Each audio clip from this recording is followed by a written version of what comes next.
I'm Jordan, and I never believed in the stories about the old apartment pool behind our building. My friend Lila dared me to swim there at night, and I thought it was just a harmless thrill. But as soon as I touched the water, I felt it like the pool was alive, watching me, pulling me in.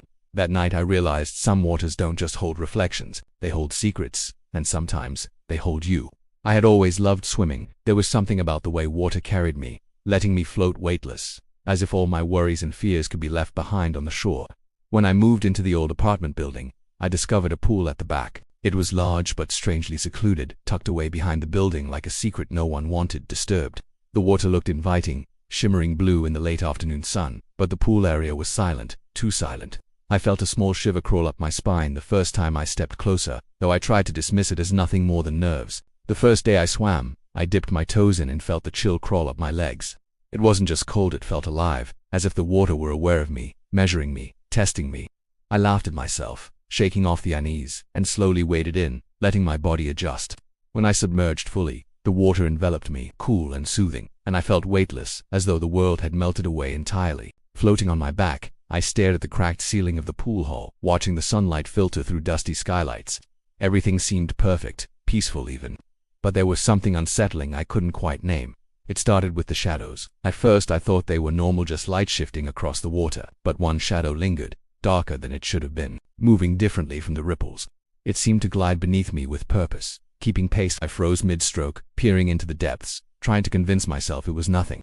The pool was empty, the building quiet, yet I felt that unmistakable sensation of being watched. My heart started hammering, a steady drum of panic in my chest, but I laughed it off, telling myself I was imagining things. Still, I couldn't shake the feeling that the water had eyes. When I surfaced, gasping, the shadow was gone, but the chill in my bones remained. I climbed out onto the poolside, wrapped myself in a towel, and tried to leave. Yet, even as I walked away, I felt the water's pull, like a faint tug at my senses, urging me back. That night, sleep evaded me. I tossed and turned, visions of dark water swirling in my mind. I dreamed of hands dragging me under, cold and relentless. I woke drenched in sweat, convinced I had heard splashes outside my window, though the courtyard was empty, silent as the grave. Despite the fear, the next morning I returned. The sun was brighter, yet the pool appeared different. Shadows seemed to move beneath the water even when there was no wind, and the surface rippled without cause. I tried to convince myself I was being paranoid, that my imagination had gotten the better of me. I eased myself in again, letting the water cradle me. But when I drifted toward the deep end, I noticed something impossible, a face, pale, twisted, staring up at me from the bottom. My heart stopped. I blinked, holding my breath, and when I opened my eyes again, it was gone. I sat on the edge, legs dangling in the water, trying to calm the rising panic. But the sense of being watched only grew stronger. Every movement in the water seemed deliberate, as if the pool itself were alive, conscious and waiting. I couldn't see anyone, no one was around, and yet, I knew I was not alone. Something lingered beneath the surface, something patient. I wanted to run, but a strange, magnetic pull kept me there, my gaze fixed on the depths. Hours later I finally stepped out, shaking, wrapping myself in a towel as I left the pool behind. But even as I walked away, I couldn't escape the feeling of those eyes, still staring at me from somewhere below, watching, waiting. That night, I kept dreaming again, but this time it was different. The face had been closer in my dreams, and its smile lingered longer, growing wider, sharper. I woke with a start, my room still dark, yet I could feel its presence pressing against me, surrounding me. I couldn't explain it, couldn't tell anyone without sounding insane. But deep down I knew the pool was no ordinary pool. It was patient, and it wanted me to return. And I had a horrible, sinking certainty that one day, I would. The thought chilled me more than the water ever could, and as I drifted into a restless sleep, I felt a shadow brush across my bedroom window. Silent, deliberate, and impossibly close. I tried to push the pool from my mind, telling myself it was just water and shadows, nothing more. Yet the memory of that pale, twisted face at the bottom haunted me, pressing at the edges of my thoughts. Days passed, but I couldn't stop thinking about it. I kept imagining it rising, floating just beneath the surface, staring up at me with empty eyes that knew everything about me. The more I tried to ignore it, the more I felt drawn back. It was like a pulse beneath my skin, a tug at my instincts I could not resist. One evening I found myself standing at the edge of the pool, long after sunset. The courtyard was empty, bathed in a silver glow from the weak floodlights. The water looked different now, darker, almost oily, reflecting the dim lights in distorted patterns. The air was unnaturally still. There was no breeze, no distant city sounds, only the soft whisper of water lapping against the edges. I should have walked away, but my feet moved on their own, carrying me closer to the water, closer to the pull I couldn't explain. I stepped in cautiously, and the cold wrapped around me like a living thing, coiling, squeezing.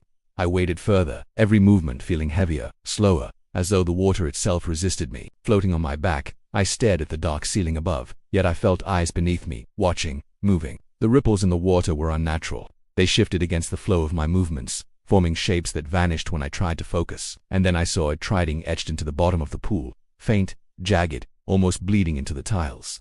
My stomach sank as I realized the letters spelled my name. I sat upright in shock, heart hammering, unable to breathe. How could my name be there? I had never written it. No one else was around. I stared, trying to convince myself it was a trick of the light, a reflection, but the letters remained etched as clearly as if someone had carved them with nails. The water began to ripple, slowly at first, and then faster, forming patterns I couldn't understand. It was as if the pool were alive, reacting to my fear, whispering secrets I could not hear. My hands trembled as I clutched the edge, trying to anchor myself to reality. The feeling of being watched intensified. I turned my head, scanning the empty courtyard, the silent apartments, the dim lights. Nothing moved, nothing breathed. And yet, I knew I was not alone. I could feel it in the water, in the air, a presence that lingered just beyond perception. My stomach knotted with dread as the water swirled around my legs, tugging gently at first, then with more insistence. My body froze, and I realized I could not touch the bottom. The pool had become a void beneath me, endless, and something below was waiting. Then I heard it, not a sound in the air, but inside my mind, a whisper, faint, almost casual, yet urgent. It spoke my name, dragging it out slowly, deliberately, and I felt a cold shiver race down my spine. I wanted to swim away, to escape, but my limbs felt heavy, unresponsive. It was calling me, pulling me deeper, daring me to see what lay beneath. The instinct to flee warred with the horrifying curiosity gripping my chest. My mind screamed that I should leave, that I should run, but my body betrayed me, moving forward with the water's pull. When I finally staggered out of the pool, soaked and shivering, I noticed something on my shoulders, wet handprints, cold and clammy, pressed into my skin. I froze, heart pounding, scanning the empty courtyard. No one was there. The handprints were too large to be mine, too deliberate to be accidental. My mind reeled, trying to make sense of what I saw, but the only answer I could find was terror. Someone or something had touched me in the water, had followed me out, had left proof that I was not alone. That night, the scratching began.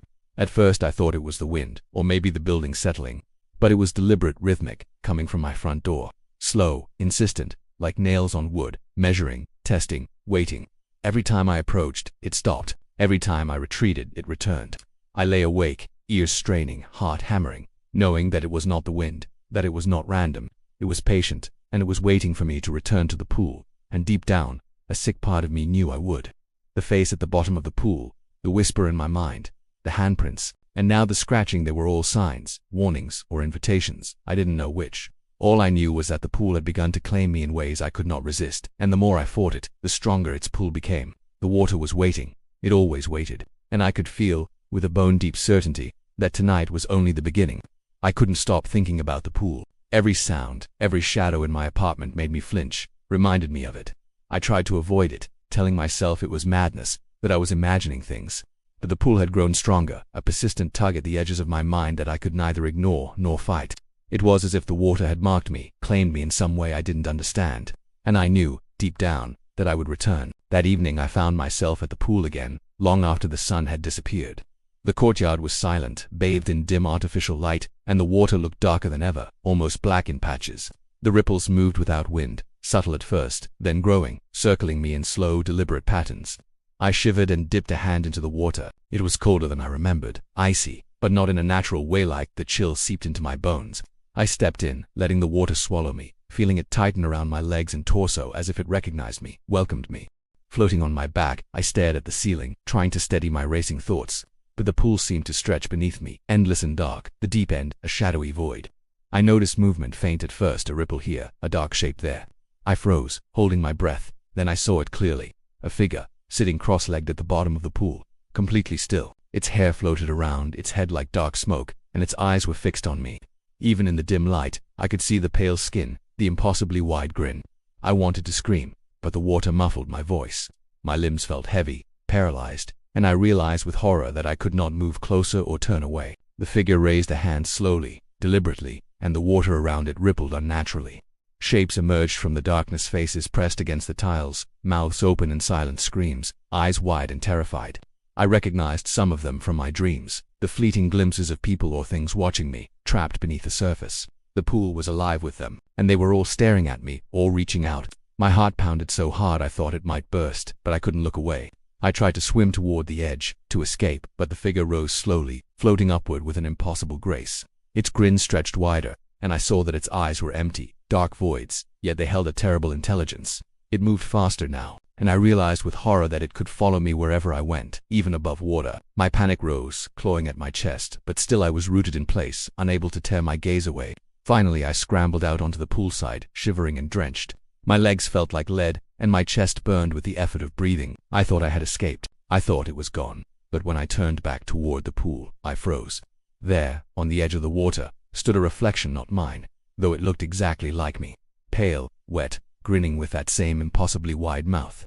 It mirrored my movements perfectly, as if mocking me, waiting for me to realize I had not truly escaped. I stumbled back, tripping over the wet tiles, heart hammering. I could still see it, standing there, silent, watching.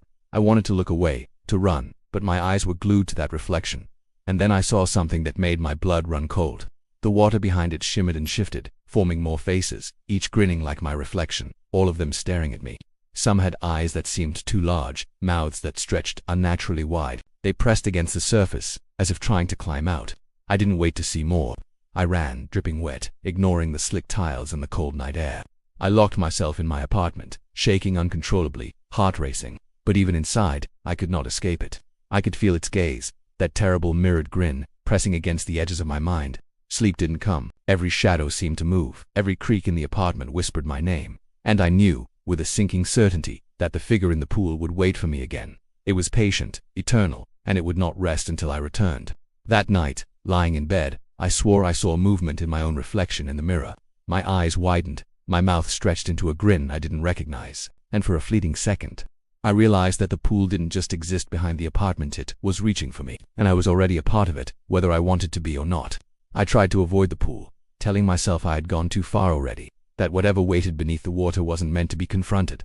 But the pool never left me. It lingered at the edges of my mind, a quiet, insistent tug I could not escape. Every day I felt it stronger, gnawing at my thoughts, at my sanity, and eventually, the obsession won.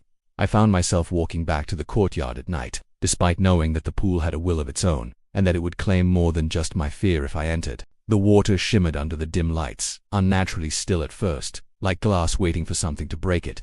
I stepped in, and the cold wrapped around me like a living creature, pressing against my skin, squeezing, drawing a shiver through my entire body. I waded deeper, feeling the weight of the water grow heavier with each step, like it was resisting me, but also guiding me toward the deep end. I tried to turn away, to flee, but my legs refused to respond. It was as though the pool itself had taken control, and I was nothing but a marionette, helpless in its grasp. Floating on my back, I peered into the darkness below. Shadows moved with unnatural precision, circling me, stretching and twisting in ways water should not allow. I saw the figure again, the one sitting cross-legged, grinning impossibly wide, eyes dark and empty. It raised a hand, and the water around it erupted, writhing like living smoke. Faces appeared, pressed against the tiles, mouths open in silent screams, eyes wide and pleading. Some faces I recognized from my dreams, from fleeting memories that had haunted me for nights. Others were strangers, but their terror was unmistakable. The pool had claimed them all. I felt a tug at my ankle, sudden and forceful. I tried to swim toward the edge, but the water had become a trap, heavier than gravity, pressing me down, tugging relentlessly. Panic surged, burning through my veins, but my limbs felt slow, unresponsive. I kicked, clawed at the water, at the edge of the pool, but it was like trying to escape quicksand. The figure in the deep end floated closer, slow, deliberate, watching me struggle. Its grin stretched wider, impossibly wide, as though mocking my resistance, enjoying my terror. I surfaced with a gasp, my lungs burning, and scrambled onto the poolside, drenched, trembling, soaked through with cold and fear. I thought I had escaped. I thought it was over. But when I looked back, I froze. The water shimmered unnaturally, and the figure was no longer at the bottom. It was standing on the deck, grinning, its reflection in the water perfectly mirroring me. I wanted to scream, but no sound came out. My body trembled uncontrollably, and the air felt heavy, pressing down on me like a weight. The faces beneath the water shifted, pressing closer to the surface, their mouths opening and closing in silent, desperate attempts to communicate. I realized, with a sinking horror, that they were not asking for help, they were warning me. Their eyes were pleading, screaming at me to leave, to run, yet their warnings only drew me deeper into obsession. I could feel their despair, their endless entrapment, and a terrible understanding sank into my mind. The pool had no intention of letting me go. It would wait, patient and eternal, until I surrendered completely. I stumbled back into the shadows of the courtyard, shivering uncontrollably, my clothes soaked and clinging to me. I could still feel its gaze, that hollow, grinning reflection, pressing into the edges of my thoughts. The pool was patient, relentless, and I knew it would not stop. That night I lay awake in my apartment, staring at the ceiling, heart hammering with every imagined ripple, every shadow that moved in the corners of the room. And then I heard a faint, deliberate scratching at my door, not like nails on wood, but wet, slow, as if something under the door was testing it, waiting, counting the moments until I returned to the pool. My chest tightened, my stomach turned, and I realized that the pool had already begun to reach beyond its boundaries. Its presence was here, in my apartment, in my mind, in every reflection I saw, and I knew with absolute certainty that it would not stop until it had me completely, until I was one of the faces pressed against the tiles, silently screaming beneath the surface. The thought made my blood run cold. I shivered, curling into myself on the bed, knowing I could not run forever. The pool was patient, eternal, and it was waiting for me to return, and deep down I knew that when I did, I would see the truth. The pool had claimed more than the people who had gone missing. It had claimed me. Bit by bit, long before I even realized it. I should have left the apartment long ago, should have sold it, run as far as I could, but the pull of the pool had grown too strong, gnawing at my thoughts, my instincts, my very being. I knew I would return, whether I wanted to or not. That night I walked into the courtyard, the air heavy and still, the water shimmering unnaturally under the dim lights. The pool seemed alive, almost breathing, waiting. I hesitated at the edge, staring into the dark depths. The shadows beneath the surface moved in ways that made my stomach twist. Shapes shifted, faint faces pressing against the tiles, their eyes wide and pleading, and somewhere, deep in the darkness, I could feel the pull again stronger, insistent, impossible to resist. I stepped into the water, and it was colder than ever, pressing against me like a living thing, curling around my legs, tugging at my limbs. I tried to pull back, but the water was heavier than gravity, holding me in place, drawing me closer to the deep end. The shadows beneath the surface thickened, faces multiplying, pressing against me with silent desperation. I realized with a sickening clarity that they were not trapped by accident. They were part of the pool, part of its hunger, and now it wanted me to join them. I reached the deep end, the water pulling me down, and there it was, the figure I had seen before. Pale, grinning impossibly wide, hair floating like smoke, eyes hollow but intelligent, staring straight at me. It rose slowly, gliding through the water, and I saw the faces pressed around it, dozens, maybe hundreds, all grinning, all watching. Their mouths moved silently, forming words I could not hear, begging me, warning me, tempting me all at once. My chest tightened, my lungs burned, but I could not move. I had never felt so helpless in my life. The figure extended a hand, and the water rippled, forming shapes that reached for me, pressing at my skin, pulling me closer. I realized with horror that the pool had grown beyond its boundaries. It had reached into my mind, my body, my very thoughts. I struggled, trying to fight, trying to claw my way to the surface, but the water would not let me go. My reflection shimmered on the surface above, pale and hollow, grinning back at me with that same impossibly wide mouth. It mimicked my movements, taunting me, daring me to resist. And then I understood the truth. The faces beneath the water, the reflections, the pull, all of it was a test, a patient, eternal trap. The pool didn't just want my body. It wanted me entirely, my fear, my obsession, my surrender. I felt myself slipping, mind and body blending with the darkness below. The figures pressed closer, surrounding me in every direction, their empty eyes boring into mine, their grins stretching impossibly wide. I felt my own reflection smile back, separate from me, rising to meet the other figures. The last thing I saw before being dragged beneath the surface was the pool itself, shimmering like a living entity, patient and endless, waiting for the next person to come too close. The water swallowed me, heavy and absolute, and the faces pressed around me closed in. I felt my consciousness fracture, my identity dissolving, and I understood that I was no longer entirely myself. I was part of the pool now, part of its collection, and yet, not completely. Somewhere, deep inside, a fragment of me remained aware, watching, trapped. Days later, the building was quiet again. The pool sparkled in the sunlight, as innocent and inviting as it had the first time I saw it. No one else seemed to notice anything wrong.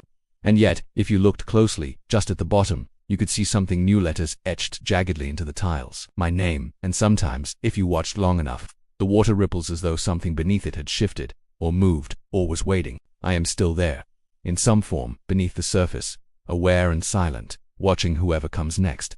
I cannot leave, I cannot speak, but I can wait. The pool is patient, eternal, and it hungers for the next soul to fall into its depths. It is still alive, still waiting, And if you ever see it shimmering in the light, know this: one day, it will call you too. The final ripple spreads across the water. Gentle, silent, but deliberate. And somewhere deep below, I feel it reaching,